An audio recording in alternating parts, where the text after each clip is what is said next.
Ashama harka fuunee attam jirtu nagaadhaa maamiltoota miidiyaa hawaasaa koo har'as egaa gaaffii 5 nama 5 kan jedhu kan amala guyyaa guyyaan wal barsiifne sanaa isinii ibsuudhaaf akkuman silaa fuula feesbuukii koo irratti mee gaaffii gaafadhaa gaaffiiwwan jiran keessaa nama 5f gaaffii 5 irratti ibsan laadhaa man beeku jedheen ture kanarraa wal qabatee ibsa gaaffii bareedaa gaafatanii maqaan namoota gaaffii kana gaafatanii yoon dha'e tokko maqaa feesbuukii kee kan maqaan simbirroo walabummaa jedhu maqaa dhugaadhaan illee kottaa jedhee kana dura singorseera diddanii inni kan lammataa nama maqaan feesbuukii kee Latii Caalii Likkaasaa jedhamtu sadaffaan nama Ibraahim M Bashii jedhamu arfaffaan nama maqaan feesbuukii kee Tolaa Dingataa jedhamu shanaffaan nama maqaan feesbuukii kee Qeerroo Abbaa Jifaar jedhamudha. Irrumaa jalaananii akkuma maqaa kanattan gaaffii isaanii dubbiseen ibsanatti mul'atee itti kennaa jechaadha. Tole baga nagaan dhuftani nagaan Waaqayyo bakkuma jirtanitti immoo isiniif ta'u nagaa hin daganneefani. Nagaatu dursa bara koronaa vaayirasiin kun ammaata kana keessa attam bultee si qufaasisaa jiraayi harka kee dhiqattee taayii waan jedhu wal gaafachuutu sirriidha. Gaaffiin koronaa vaayirasii gaaffii korraa keessa jira isa itti dhumuna. Gaaffii tokkoffaan namni maqaan kee simbirroo walabummaa jettu akkas jettee na gaafatte. Hayyee erga carraa nuuf laatte yoon gaaffii kiyya fudhatameef gaariidha jettee fudhatameera. Dhiyoo kana deeggartoonni ABO hidhaa itti baay'ataa jira. Garuu paartiin mormituu KFO fi warreen kaan qaama hooggansaa keessaa namni hidhamaa hin jiru. Kun jarri KFO mootummaa waliin dalagaa jiru moo ABO addatti maafidhaan itti ammaatte? Qooda kanaa dhiyoo erga guyyaa lama as deeggartoonni ABO Jawaariin leellisuutti fuulleffataniiru. Kun immoo hidhamtoota isaanii yookiin hooggantoota warra deeggartoota ABO kun sirna moo Jawaariin faarsu erga dhiyoo kanaati jechuu kooti. Kanaafuu ejjennoo isaa namichatu dhuguma ejjennoo isaa ifatti beeksise jechuufoo kaleessuma fuula feesbuukii isaa irratti warreen sabboontota akka lammaafaa dhiiban jedhee komataa. Namichi kun afaan tokkoon Abiyin jibbaa afaan tokkoon immoo lammaa sabboontota gochuunsaa dhuguma nama ejjennoo qabu isa jechisiisaa jette. Fooliin taajjabbiisitti ba'eera abbaan kuni abbaan simbirroo walabummaa kuni maaliif waan jettu waa qoobachuu jalqabdeettaafan jedhe galatoomii gaaffii kanaa fi inni egaa gaggabaabsee dhuman waan natti mul'ate deebisaa. Gaaffiin kee walumaa galatti ijoo lama qabdi. Tokko hooggantoota ABO'ttiidhaan maa baay'atee yeroo hooggantoota kan biraa akka barbaadan ta'aa jiran kanatti naan jettee KFO ABO maqaa dhooftee akka natti fakkaatutti gurratti asaaseen sitti himaa. Impaayirri sunii kaleessallee dubbadheera. Kana ABO'dhaaf waan mijataa miti. ABO'nis impaayira sanatti mijataa miti. Impaayirri sunis ABO'tti mijataa miti. Lamaanuu ittuma rakkatanii gadi ba'anii suuraa kaa'anii walii mallatteessineerra nuun jedhanii fiilmii nutti agarsiisaa turan malee ajandaan isaanii isaan Oromoo irratti qaban kaayyoo isaan Oromoo irratti qaban baay'ee tokko garaagaradha. Baay'ee garaagara. Kanaaf waan kaleessatti meera waan bilisummaa jettu kuni mootummaa sanatti hin toltu. Kanaaf qeerroo bilisummaa Oromoo ijaan argaa jibba mootummaan suni impaayirri suni. Waraana bilisummaa Oromoo ijaan argaa hin jaallatu impaayirri suni. Adda bilisummaa Oromoos argaa hin jaallatu impaayirri suni. Kanaaf kan warra ABO sanaa xiyyeeffannoo guddaa argateera. Sababiinsaa ajandaa kaayyoo isaaniitu kaayyoo Oromoo ajandaa Oromoo waan ta'eef hiree murteeffannaa uummata Oromoo irratti baay'ee xiyyeeffatanii ajandaa isaanii godhatanii waan hojjetanii fi baay'ee kanaaf atteenshiinitti kennee mootummaan dararsaa natti fakkaatan siin jedha. Diinaa wajjin hojjetu biltiginnaa wajjin hojjetu laata warri kaan kan jettee fi amma ammaatti ragaa hin qabu. garuu hamma sanatti isaaniin sodaarraan qabu ta'a. Sababiin isaa yeroo baay'ee waan qeerroo bilisummaa Oromoo waan waraana bilisummaa Oromoo gara abaa'oo kanatti waan harkisanii fi diinni impaayera sanaa abaa'oodha. Kanaaf irratti baay'ee taargeet godhanii. Inni kan biraan immoo yeroo tokko maashii inni warri deeggartoonni abaa'oo kuni nama dhuunfaa jala immoo ol kaastee gaggaastee faarsitii kaleessuma gadi bahee Jawaarii sabboontota akka lammaafaa akka maaliifaa intalattii sanaaf waan akkasii jechuu jalqabee gadda immoo du'e bade jechuu jalqabee hooggantoota hidhan jechuu jalqabe seetteefi mucaanii xawalwaallee akka ta'e kana dura si ibsee namti irra deebi'e mucaan asuma fakkeessitee achi fakkeessitee jiraatti ajandaa jaraas hin baatti warra mootummaa akkam banne akka iddoo hundumaatti galtee hojjechuu hin dandeessi gurbaan bara asii galtee simatamtee gara yeroo jalqaba inni gale sana lekkoo xiyyaaruma dhuunfaayyuu kennanii fi baardaar kana maaloo kana xiyyaara konkolaataayyuu dhiistee opiidiyoon xiyyaarumatti kennitee paayiletii wajjin gadi joorsitee labsiisaa turte baardaaritti faadhaqee caffee nuggee finfinneedhaa qabaachuu qabdu maal qabdu bakka bu'aa qabaachuu qabdu gaafa jette mucaan pileeniidhaan ergee Abiy Ahmed. So kana jechuun gurbaan kallattiidhumaan ergamtuu bilxiginnaa ajandaa sa'anii hin baatti. Miidiyaan immoo harka waan jiruu fi miidiyaan kun egaa akkuma kaleessa isinii ibsaa ture walaalaas beekaa fakkeessaa namni yerootti amma miidiyaa irratti yeroo bahu maasiin yookiin uummanni bal'aan nama miidiyaan namni waan jiru ittiin fakkaatu. Kanaaf anis itti meeqalisa namoota hedduutu addunyaa kanarra jiru haala baay'ee qabna Oromoon garuu miidiyaan nama baay'ee gowwoomseera kanan siin jedheef kaleessa kanadha. Kanaaf gurbaan as fakkaatee achi fakkaatee jireenya jiraachuu hin danda'a. Kanaaf waa'ee nama dhuunfaa dagadhu, waa'ee Jawaar, waa'ee maalii dagadhuuti qabsoo keetti jabaadhu waan Oromoon barbaadu beekamaadha siin jechuudhaaf ani gabaabseedhuma kana yoon jedhee gaaffii lammaffaattan darbaa. Namichi gaaffii lammaffaa gaafatte Latii Caalii Mikkaasaati. Gaaffii lamana gaafatte fakkaata tokko taajjabbii yoom xumurtaa jettee isa kana gabaabatti sii deebisuudhaaf xumuran qabu gaafuma dachee kanarraa deemuun xumura. Gaafuma waamichi koo maaliin isa ta'u koronaadhaan isa ta'u maaliin isa ta'u waamichaan isa ta'u xalaadhaan isa ta'u gaafuma addunyaa kana gadhiisee sokkuuni gaafuma sana dhaabaa isayyuu dhaala dabarseen deema malee hin dhaabatu. Taajjabbiin hin dhaabatu hamma jirrutti hin dhaabatu gaafa bilisoomnus hin dhaabatu gaafa bilisoomnus gaaffiin inuma jira qeeqni inuma jira kanaaf qeeqni barri inni itti dhaabatu hin jiru siin jechuufanii si deebi'ee namtiire. Kan biraa gaaffiin kee ati bara hayyoonni Oromoo sagalee isaanii dhoksaa turan dhimma aartii fi siyaasa Oromoo miidiyaa biyyaatiitti dhiyaattee xiinxalaa turte. Amma gara fuulduraatti tokkummaa Oromoo cimsuuf akka hayyuu tokkootti furmaata kalaqxee qabdaayi. Oromoon yoo maal ta'e tokko ta'a jettee yaadda. Egaa biyya keessatti waan kitaaba kana corcor goonuu fi miidiyaan biyya keessaa waan akka qophii dhufuu maal jedhanii biyya keessatti miidiyaatti nama mul'isaa turaniiru anaa fi fakkaattu tokko.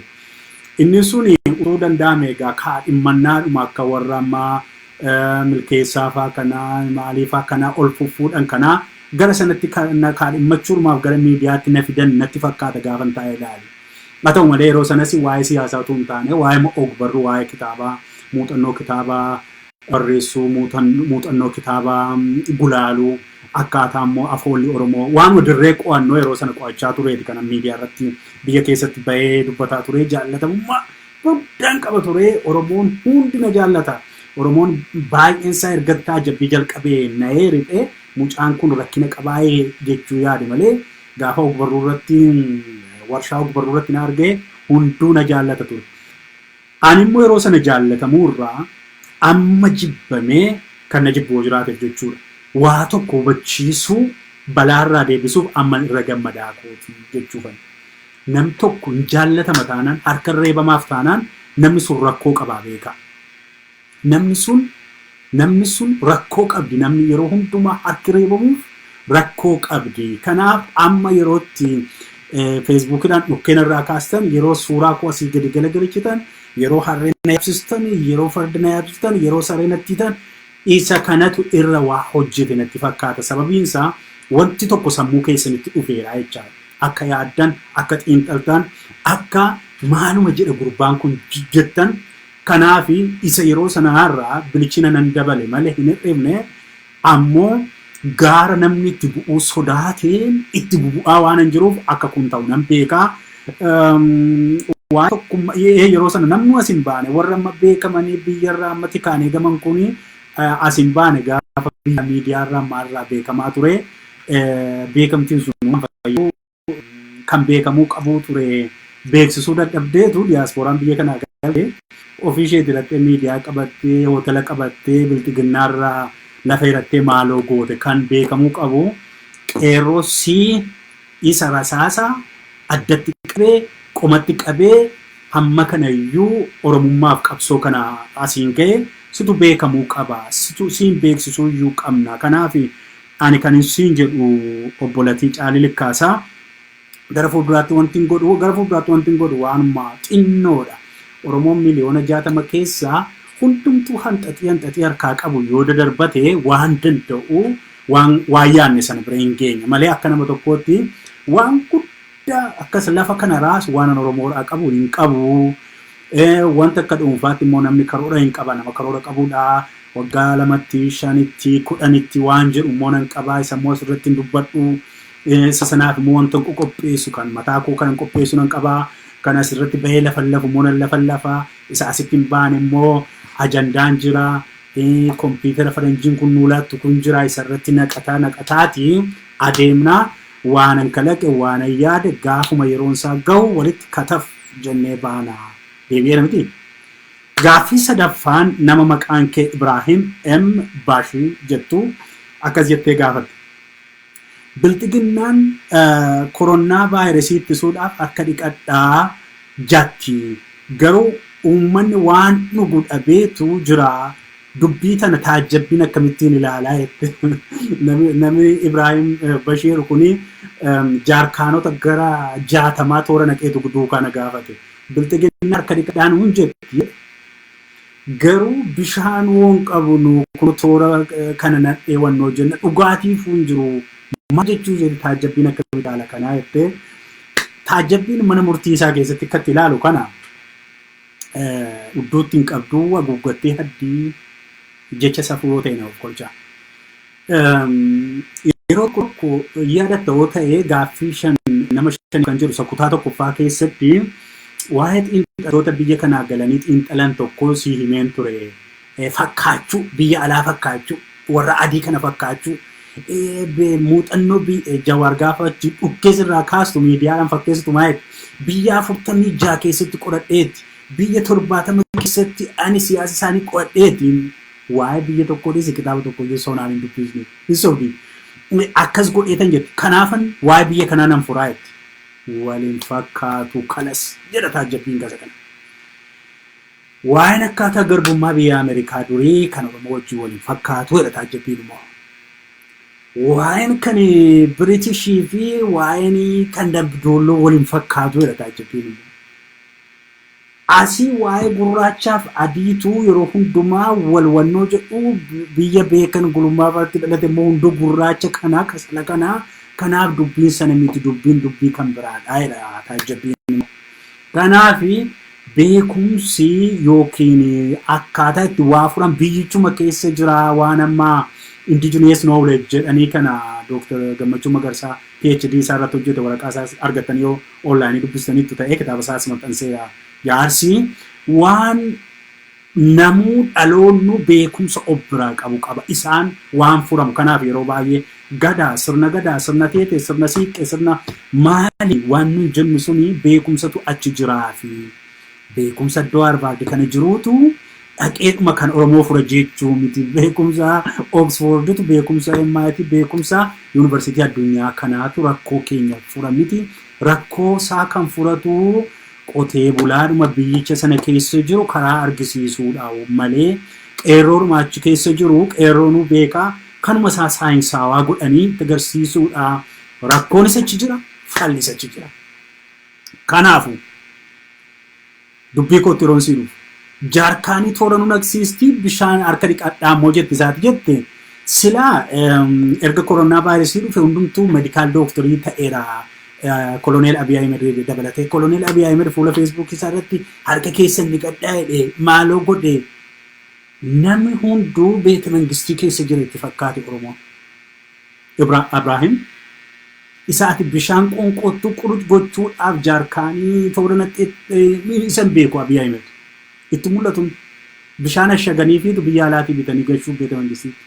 Kanaaf akkasiin jedhee gaafa Facebook isaatti gad ba'ee harka dhiqadhaa namatti hin dabalamiinaa fuula keessan akka itti qabadhaa walga'ii iddoo akkasii eessaa fidinaan jette intarneetii.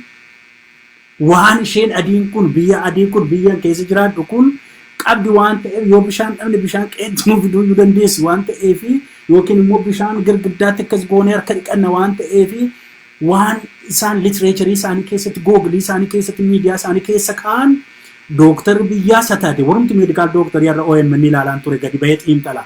Eessuma intarneetirra jiru sana akka biyya faranjiitti gadi baateetu sitti xiinxalti. Doktara bakka doktara baluu wajjin waa'ee koronaa vaayirasii mari'anna. Achi inni koloneelis waa'ee koronaa vaayirasii xiinxala. Inni sunis sanatu badee siin beekan yaa Ibraahim konteekistii sanaa konteekistii uummatichi keessa jiru sanaa ilaalanii waa ibsuutu hin jiru biyya keenya sanaa. Kanaaf hundumtuu waanuma ofiisaa keessa jiru ibsatanatti fakkaata. Doktarichi yoo Finfinnee jira ta'e bishaan tarii iddoo tokko kutaa tokko keessa bishaan jirta. Kana bayeetu lafa qotee bulaa achi daangaa biyyaarraa bishaan dhiisiiti. Ji'a tokkottuu lagatti dhaqee dhaqna isaa hin dhiqanne sana harka dhiqadhaa maaloo godhaadha. Furmaata iddoo sanaa dhukkuba sana achi ittisuudhaaf waan achi qo'atee sitti himuu hin danda'u beekumsa sana hin qabu. Beekumsi jiru waan kitaaba faranjii kana shamaddadeetu namni dooftorome profeesoroome kanaaf namni akkasittiin badee babbadee kanaaf iyyuuti kan inni kun inni qalama baradheetu maastireetii hizbita wakkaa hojjettani waan mana mareessan obbo abaluu digirii akkasii qabu digirii sana gaa'in beektu oomishamti Finfinneetti. Iddoo akkasiirraa digirii lammaffaa qabu politikaal saayinsiidhaan digirii akkasii qabu jedhu achi booda paarlaamaan achi booda ministeera maaloo ta'e hin jiruun beekumsi. Literaaturii googiliitti dubbisee garuu gaafa miidiyaa carraa argate karabaataa hidhatee dhufee sitti wacuu danda'a. Kanaaf yaa Ibraahim Bashii bilxiginnaanis hin beektu atis bilxiginnaan beektu. Kanaaf wallaaltanii hamma gaaf tokko biyya Oromoof Oromiyaa biyya misoomte biyya bishaan tola argattu biyya karaan bilisaan wannoo jedhu biyya gaaf tokko ibsaan guutummaa Oromiyaa keessatti ifee hundumtu bishaan mana namaatti galu biyya sana hamma ijaarrannutti naa obsi. Yoo ati qaqqabdee yoo ani qaqqabne argine. Yoo qaqqabuu baannes waa Muhammad humna keenya lafa kaa'enna dhaloonni itti aanu sana gochuu hin danda'an siin jedha. Si qubsee deebiin koo. Gaaffiin arfaffaan nama tolaa dingataa jedhamu gaaffiin koo shanituudha. Baay'een oduu jaalladha akkan isin jedhan dheeressin. Gaaffiin tolaa dingataa immoo akkas jedha. Gaaffiin tokko walitti bu'iinsi mootummaaf waboo gidduutti deemaa jiruun uummanni nagaa dararamaa jiraachuun wal nama hin falmisiisu. Garuu uummanni hedduu dhiphateera. Ani qaamaan yeroo dhiyootti achi waanan tureef baay'ee nama gaddisiisa. Abbaan koo rakkatee na barsiisee silaa kun hin malu ture. Kanaaf ati waboon maal gochuu qabaa? Mootummaanoo. Ga'een waboorraa eegamu jira kan mootummaa'oo. Gabaabsima waa jedhu. Inni biraan immoo amma maqaa waraana bilisummaa Oromootiin ijoollee madara keessa deemtee doorsiftee qarshii uummatarraa funaantutu jirti. Kanaaf kana dhaabuuf waboon maal gochuu qaba? Gaaffii cimaadha garuu ammoo waa manatti mul'ate irraa yaala. Mootummaa wajjin walitti bu'iinsi akka jiru addunyaatu beeka. Kanaaf mootummaan maal godhaa? Waboon maal godha isa jette tokko mootummaan jira yoo ta'e erga mootummaan jira jettee sababiin isaa mootummaan amma biyya jiru kun mootummaa kashalabbee mootummaa diktaatarii mootummaa suuraa mootummaa waanuma deemaa jiru iyyuu hin beekne mootummaa lammii ishee fi yaanne Kana kan si jechisiisu waa baay'eetu jiraafan siin jedhu. Mootummaa Oromoodhaaf hin yaadne, mootummaa Oromoo hin beekne, mootummaa kana waan ta'eef mootummaa jira siin jechuun baay'ee natti cima. Mootummaan ilmaan isaa fixu, ajjeesu, mana keessatti gubu, guyyaa adii xobbee ola deemtuu rasaasaan rukuchiisu mootummaadha yoo jetteef falli baay'ee jira ta'a. Ammaaf waboon maala godhu, mootummaan maala godhu sa'etti mootummaan si dhaga'u hin jirus waan ta'eef mootummaaf dhaamsa hin qabu. Waboodhaaf garuu qabsoosaa itti hafuufuun jedha. Leenjisaa itti hafuufu, haa leenjifatu, hamma danda'ametti Oromoo kana ibsaan kun na jalaa xinnoo kana jalaa na of golchaa asii utuunuma dubbachaa jiru ibsaan itti xinnaatte na of golchaa ibsaan hin badutu dubbattanii gidduuttanii waan ergan biyya kana dhufee waggaa 4 irra fixeera amma ibsaan sekeendii tokkoof gaaf tokko badeen beeku. Ajaa'iba isinitti himuuf miti. Oromiyaadhaaf yoom kun ta'aa jedhanii hawwaa. Nama tokkoon dooktara tokkoon yaadattaa ibsaan Ameerikaa kana keessaa yoom badee beekaa jennaan anuu yaadadheedha. Anuu yeroo inni badee egaa nama waggaa 60 ta'uudha. Hin beeku jechaadha. Umurii waggaa 60 keessatti daqiiqaa tokkoofu ibsaan mana isaatii badee hin beeku jechuudha. Waan keessa jiru immoo beektanii dhiire. Tole egaa ittiin fufa. Kanaafuu waboodhaaf dhaamsi an dabarsu jabaachuu, waraana leenjifachuu, kuma ammatti jiran kanatti kallattii Oromiyaa hunda keessatti nama ijaaru, qeerroo loltummaatti filamuu barbaadu karaa adda ta'een ijaarrachuu, leenjii kennu kana malee wanti godhamu hin jiru. Ishee Kashalabbeen maqaa wabootiin ganda keessa deemtee birrii nama saamtu kun yeroo baay'ee kun waan beekamaadha. Waajjira taajjabbii koos dhufaa tureera. Ishee kana immoo Kashalabboota godha. Tokko mootummaadhaan Kashalabboonni bobbaatee sinuma jirti. Lammataa achuma keessaa hawaasa keessaa baatee Kashalabboon nama maallaqa dhabdee suusii adda addaa barte kuni wayyaanuma wayii carqii wayii bitattee waboo fakkeessitee waa rifeensa kana fo'attee maaloo gooteetu deemtee birrii 20,000, 50,000, 10,000 kenni kana ta'uu baannaa si ajjeemnaa jettee qotee bulaa keenya, abbootii keenya, harmoolii keenya kan miidhaa ooltu akka jiru yeroo hedduu dhufa kuni waboon maal gochuu qaba yoo jettee yoo to'achuu danda'u ta'e, yoo magaalaa keessa deemanii ijoollee Kashalabbii akkasii qabuu danda'u ta'e isaanuu beeku. Waboon inni dhugaan garuu kan akka inni hin goone nan beeka. Seenaarraas maalirraas naamusaa maalii kanarraas waboon warri dhugaan Oromoodhaaf lubbutti tokkitti kennuudhaaf bosona jiru suni Oromoo akka hin saamne, Oromoodhaan birriinaa kan isin ajjeesa akka hin jenne beeka. Waboon akkas hin godhu. Waraanni bilisummaa Oromoo kana hin godhu. Kashalabboota akkasii mandara keessaa immoo waboo qofaatti dhiisuutu hin taane hawaasumtu suu ta'ee irratti maal jedhee tokko warruma garboonfataa poolisoota naannoo sana jiranittis kennuun kun hattuudha. Uummata keenya dabarsee yoo mootummaatu bobbaase ta'e waayyuun godhani deebisanii mas iddoo biraa geddalanii fi Kashalabbummaa sana itti fufsiisu. Yoo immoo uummanni danda'ee waraana naannoo isaa jirutti danda'ee hin kenna ta'e karaa of eeggannaa ta'een dabarsee waraanichatti kennee adabaa kun hattuudha saamtuudha jechuun baay'eessa kana caalaa waan hin jedhuun qabu achirratti. Gaaffiidhumaa kan na gaafatte nama maqaan feesbuukii kee Qeerroo Abbaa Jifaar. Yoo dhuguma ilma biyya Abbaa Jifaar ta'e malee laga Gibee Gama yoo taatee fi jechuudha yeroo tokko tokko maqaan feesbuukii momogga'u wal faallaa waan ta'eef. Akkas jetteet immoo Abaa'oon shaneen maaf Wallagga qofaan guutame sitti fakkaata? Akkasimoo sirni bulmaa keenyaa sirna gandaati jecha akkamitti bara kana hundaa Daawud Ibsaa hayyu duree ta'a bara kana hundaa sirni keenya gaaffiin kun akkamii sirni bulmaataa keenyaa sirna gandaati akkas jedhamoo raabichi. Tole gaaffii kee waan ansii kabajuu qabuuf hinuman dubbisee bixa. Inni kan biraan dhaabota Oromoo waliin waliigaluu maaf dadhabanii? Baay'inaan warra Horroo Guduruudhaatii miseensi maaliif ta'e kuni? Qabsoo Jimmaa kutaa biraa irraa maaf laafaa ta'e sitti fakkaata qabsoon kutaa Jimmaa irraa. Nuti ijoolleen Jimmaa sabboonummaa caalaa Itoophiyummaa feenaa waan ta'eefi Oromoo Islaamaa maaf jibbitaa akkas waan natti fakkaateefi ani garuu akka Oromoo tokkootti sin jibbu sin qeeqame galatoomii gaaffii kana immoo dafii naa deebisi jettee siin deebisa. Dafee dafee gaaffiin kee ila gaaffiin kee baay'ee kiiloo naan qabu garuu siin ibsa. Tokko abaawun shaneen maaliif Wallagga qofaa guutamee sitti fakkaata? Abaawun shanee kan jedhamu hin jiru. Abaawudha yoo ta'e abaawun Wallagga qofaadha kan jiru namoota warra akka bilxiginnaa fa'aa oppidiyoon fa'aa maqaballeessiteera. Abaawuni eessa hooggantoonni abaawoo?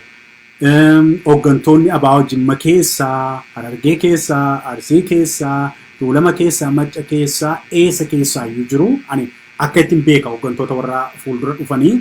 Kanaatiif immoo caasaan miseensota isaa immoo guutummaa Oromiyaa keessa waan jiruufi ishee kana warruma jarri bilisummaa saba Oromoo jibban ololaan fudhatte waan ta'eef abbaadhaa deebisii naagashii wanti Wallaggaa maalodha jedhu kan jedhudha.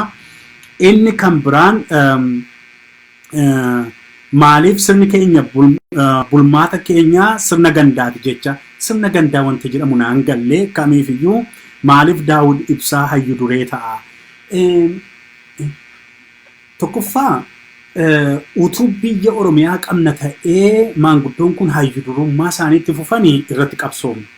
Amma silaa innoo biyya aangoonsaa soosan fayyadu aangoon hayyu durummaa kunoo homaa isaan goone waggoota darban kan maaltu munaafise maaltu erga inni rakkoo kana innuu danda'e erga inni obsa isaa qabaate hamma gaafa lubbuudhaan lafarra jirutti itti fufu maaltu nu rakkise?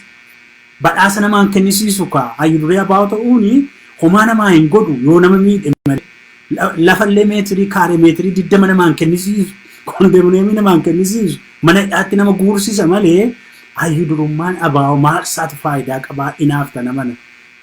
Amma utuu anaan achi taa'edhanii nammaraa dhinan du'e dhaqechi ta'a hayyu duree atamman barbaaddaatu achi si kaa'ani. Maal si fayyada? Maal nu fayyada? Biyya hin qabnu sila. Utuu biyya qabaannee garuu utuu bor iftaan bilisoomnee garuu waggaa tokko miti ji'a tokko akka hayyu dureen kun Oromiyaa bulchuu hin eeyyamu. Nama jalqaba qabsaa'ee qabsaa'udha sila.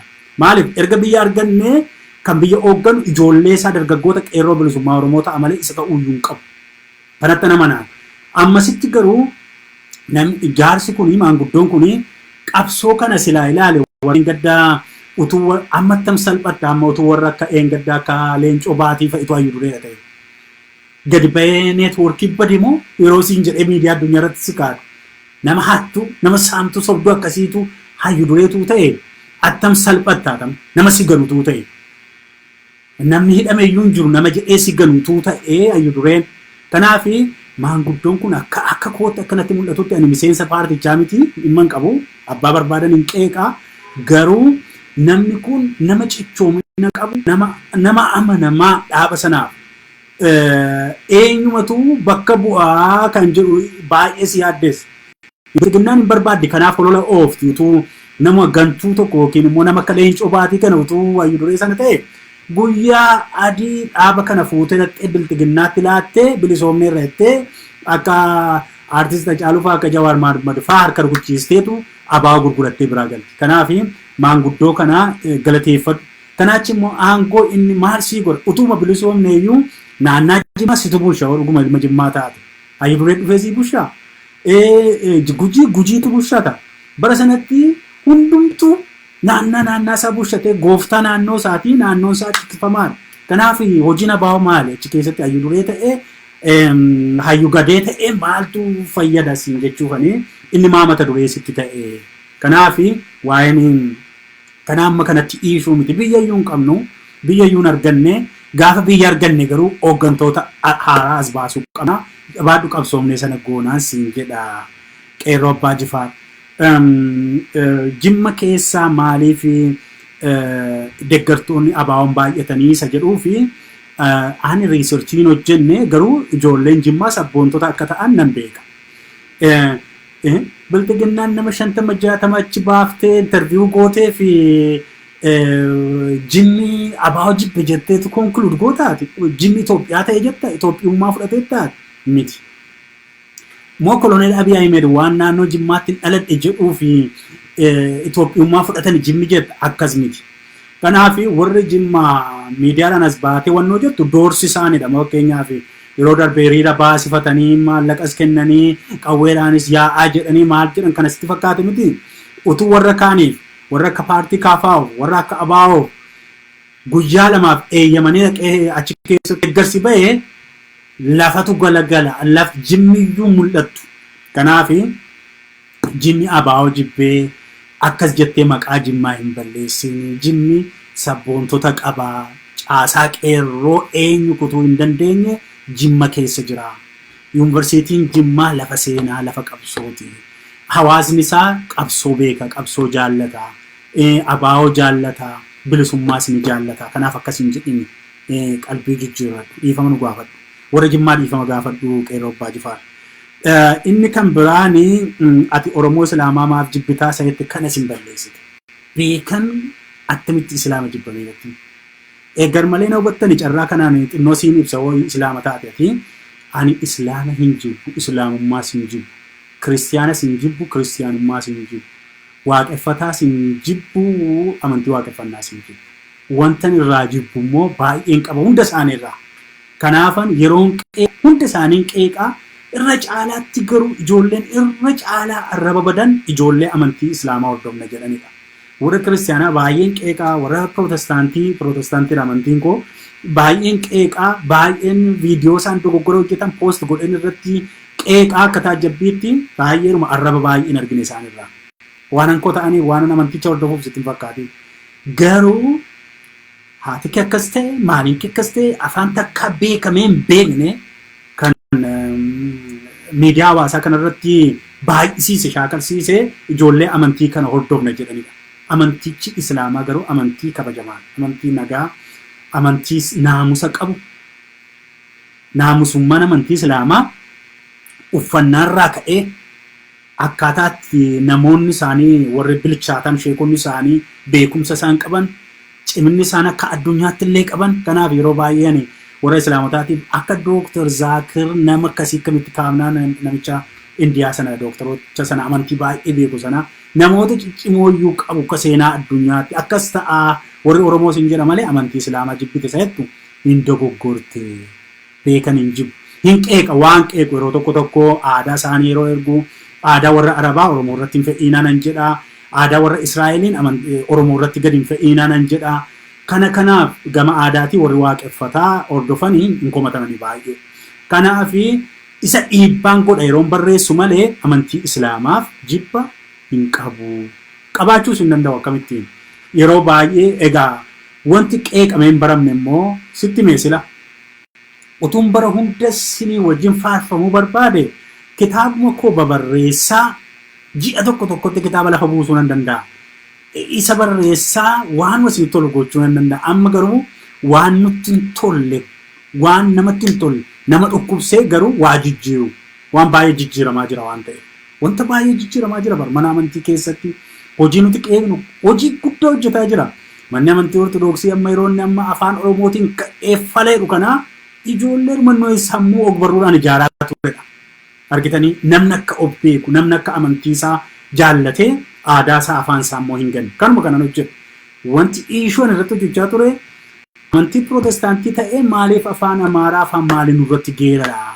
Oromoo irratti Oromoodhaan afaan Oromoon hin godhu. Inni Islaamaas maaliif afaan warra Arabaatiin ijoollee Oromoo joonjessa? Maqaa warra Arabaa maaliif Oromoodhaa kenna? Caalaa badhaasaa burqaa jedhee maaliif amantii Islaamaa immoo qomatti qabatee hin jiraatu jedhee falmaa ture. Kan ammoo Boorisitti fufeeman falmaa. Akkuma kan Israa'eel Yaaqoob maali akka warri pheenxeen hin jettu hin barbaadu. Pheenxuma ta'ee Israa'eel, Aster, Diboraa, michi hin barbaadu. Kanan falme kan amantii Pirootestaantii jibbuu koomi. Dachaasaa, badhaasaa, dayyaasaa jedhamee maaliif amantii Pirootestaantiin hordofu? Maal ta'a?